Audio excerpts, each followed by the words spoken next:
Au nom du Père, du Fils et du Saint-Esprit. Amen. Mes très chers frères et sœurs, comme vous avez pu voir, il y a beaucoup de rites dans cette messe. Mais il faut reconnaître que ces fêtes qui se superposent, qui se suivent, qui nous ramènent à des rites bien plus anciens encore. Ce qui des fois fait accuser des groupes néo-païens qui se permettent d'accuser les catholiques en disant « ils nous ont tout pris ». Non, on a continué ce qui existait. Et il faut reconnaître que la symbolique est tellement forte et belle que tout s'est mis naturellement, j'allais dire, dans le bon ordre, dans le bon sens. Ainsi, oui, au début de février, nos prédécesseurs des peuples celtes célébraient la fête d'Imbolc, cette fête de purification par le feu. Et le christianisme, voyant que 40 jours après Noël, on célèbre la mémoire de la purification de Jésus au temple, tel que c'était prescrit par la loi de Moïse, comme nous venons de le lire, il était facile de faire la fête de la purification. Alors c'est très drôle, pendant longtemps, on ne parlait pas du tout de la présentation de Jésus au temple, mais on parlait de la purification de la très sainte Vierge Marie. C'est pour ça qu'en mémoire, on met quand même toujours un peu de bleu dans nos ornements. Je tiens ça de mon curé, puisque lui, il faisait toujours aussi, il mettait une chasuble mariale pour la chandeleur, pour rappeler quand même qu'elle avait eu sa place importante. Parce qu'on présentait l'aîné des garçons au temple 40 jours après la naissance, mais la femme, la mère, venait aussi pour se faire purifier. Puisque vous savez que, selon la loi de Moïse, la femme était impure, et qu'avec le retour de couche, il fallait aller se faire purifier pour pouvoir de nouveau suivre les rites mosaïques. Vous me direz, cette tradition existe encore dans l'Église, elle n'est plus célébrée, à part chez nous, c'est la bénédiction des relevailles. Le 40e jour, la femme, après son accouchement, vient à l'Église.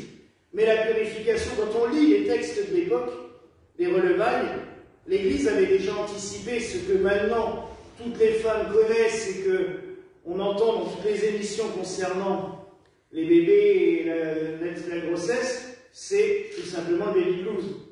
La bénédiction parlait, j'allais dire textuellement, de cela, en demandant à Dieu de protéger la mère contre tous les tracas qui pourraient suivre la naissance de l'enfant. C'est tout à fait cela. Et en même temps, on consacre l'enfant, puisque dans notre tradition, ce jour-là, on l'a quand même fait pas mal de fois déjà ici, le prêtre pose l'enfant sur l'autel en demandant à Dieu de bénir et de le protéger. Donc cette tradition est restée. Et le christianisme, célébrant 40 jours plus tard, suivant la nativité 40 jours après, la purification de Marie et la présentation de Jésus au temple, a tout de suite vu le rapport avec la lumière, puisque Siméon nous proclame cette prière magnifique que nous, on connaît par cœur, puisque c'est la prière que l'on récite en retournant à la sacristie, après la messe, et maintenant, Seigneur, laisse ton serviteur s'en aller en paix, selon ta parole, ce que disent aussi tous ceux qui lisent ou qui prient le bréviaire, ou tous ceux et celles qui vivent dans des monastères, dans la liturgie monastique, à l'office de complis, tous les soirs. La fête de Sainte Brigide est aussi une fête celtique, puisque il faut bien reconnaître que notre sainte s'apparente quand même beaucoup à la déesse du même nom, et que, d'ailleurs, selon la tradition, Brigitte de Kildare était une druidesse qui est devenue religieuse, qui d'ailleurs a fait respecter quelques coutumes, c'est-à-dire qu'elle avait notamment dans son monastère cette belle coutume celtique que nos chers pères apprécieront, je pense, c'est que c'était des monastères doubles où il y avait des hommes et des femmes, et que c'est la femme qui dirigeait. Et l'abbesse avait priorité, surtout, même s'il y avait un évêque homme dans le monastère, il devait obéir à l'abbesse. Avec Sainte Brigitte, c'est même encore plus drôle, c'est que la tradition qu'on trouve d'ailleurs dans le ménologue grec dit que Sainte Brigitte aurait été consacrée évêque par Saint Maël et qui se serait trompé de rituel. Et c'est écrit textuellement, les orthodoxes ont gardé cette tradition, ce qui est très drôle parce qu'ils sont encore plus contre l'ordination des femmes que nous, en Occident, mais ils l'ont noté, que Saint Maël se serait trompé de rituel, et quand son adjoint lui a dit « mais vous en avez fait un évêque, pas un abbé », c'est pas grave, ce qui est fait est fait. Mais ce qui est drôle aussi, c'est que les abbesses de Kildare ont toujours siégé au synode de l'Église d'Irlande avec le rang d'évêque, même si après elles n'étaient plus consacrées, mais elles siégeaient avec tous les évêques d'Irlande au synode. C'est quand même très très marquant. Et Sainte Brigitte avait eu cette intuition de mettre un feu perpétuel qui rappelait la présence du Christ, mais aussi qui rappelait ces feux purificateurs des antiques traditions celtiques. Elle n'est pas toute seule. On a une trace notamment d'un feu perpétuel qui a brûlé dans l'abbaye de Remiremont jusqu'en 1747. C'était dans toutes les coutumes, c'était indiqué que les sœurs entretenaient un feu perpétuel dans l'abbatiale, et c'est l'évêque à l'époque de Nancy, puisqu'il n'y avait pas d'autres évêques en Lorraine à l'époque, c'est l'évêque de Nancy qui un jour est venu et a dit « éteignez-moi cette superstition », il a pris un seau d'eau et il a jeté le seau d'eau sur le feu perpétuel. Bon, nul n'est parfait. Mais donc vous voyez que cette tradition, pareil, c'est des traditions qui ont survécu.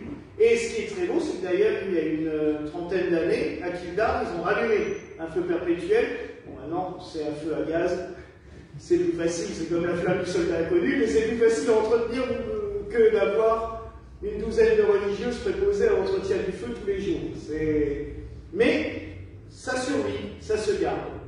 Alors on a bien aussi, ça me fait plaisir ce soir encore plus, c'est qu'on aime bien Sainte Brigitte en Alsace parce que tout simplement, et peu de gens le savent, c'est que ces reliques sont à l'église Saint-Pierre-le-Vieux. La plus grande sainte d'Irlande, ces reliques sont à la sacristie de l'église Saint-Pierre-le-Vieux. Donc elles sont arrivées par des moines irlandais qui étaient installés à Ono, une île près de la Monsenau, où il y avait une abbaye. Ils ont suivi les inondations, les reliques sont parties à Rhino, re-inondation, et le monastère a été transféré à l'église Saint-Pierre-le-Vieux au Moyen-Âge, et les reliques y sont toujours. Donc c'est quand même un grand honneur, je trouve, pour l'Alsace d'avoir conservé ces reliques. Et d'ailleurs, on trouve des traces du culte de Sainte Brigitte un petit peu partout dans les églises qui dépendaient de cette abbaye. Donc, vous voyez l'importance aussi de la célébrer ici. Puis on pensera aussi que c'est la fête patronale d'une de nos femmes prêtres. Mère Birgit, sa fête patronale, c'est Sainte Brigitte de Kildare. Donc, il ne faudra pas l'oublier non plus. Je l'ai oublié hier. Je lui souhaite tout à l'heure, parce que je l'ai oublié hier, moi, du coup. Et enfin, on fait Saint-Blaise. Saint-Blaise n'a rien à voir avec le celtisme, il est en Orient, assez vaste. Mais, comme un Félix, on le célèbre le 3 février, et il a soigné un enfant qui avait une arête coincée, qui était en train d'étouffer, en prenant 2 cierges allumés et en lui touchant la gorge avec. Encore un rite de feu qui détruit le mal. C'est quand même assez marquant. Et c'est sur ça que j'aimerais terminer. C'est que le Christ est vraiment notre lumière. D'ailleurs, pour ça que j'ai allumé le cierge dans la main de notre petit roi d'amour là-bas, pour rappeler que le Christ est bien la lumière du monde, comme Siméon l'a vu. Vous vous rendez compte, cet homme qui a passé sa vie au temple à attendre, parce qu'il savait que Dieu ne le laisserait pas mourir tant qu'il n'aurait pas vu le Messie. Siméon a attendu, et il a vu cette lumière. Nous avons cette chance de savoir qui est la lumière, comment il est venu, quand et comment il reviendra. Il nous a annoncé tout cela. Et pourtant, nous passons encore notre temps à nous concentrer sur nos ténèbres et sur nos nuits, alors qu'il brille en plein jour en permanence.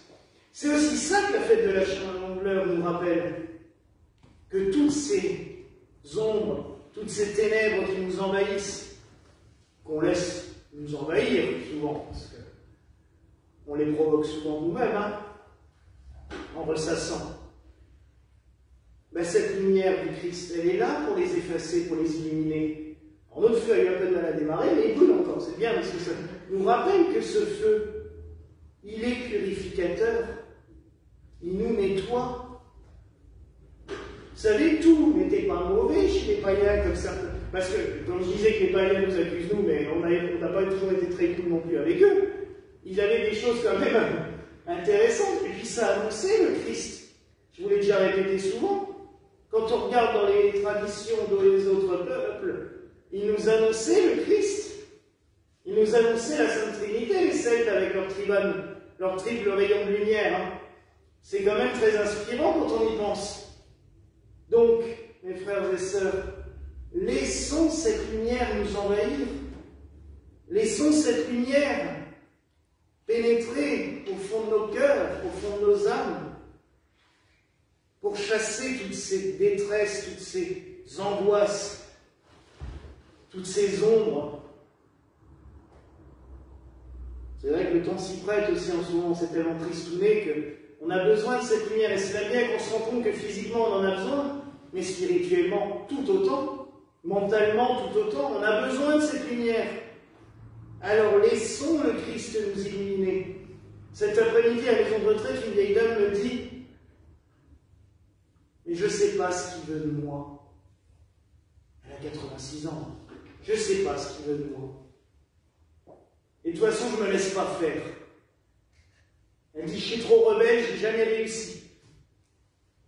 Je lui ai dit: mais tout ce qu'il veut, c'est vous aimer. Il veut vous aimer, laissez-le faire. Elle me dit: c'est si simple que ça. Je dis: bah oui. Pour moi, c'est ça. Il veut nous aimer. Alors laissez-le vous aimer.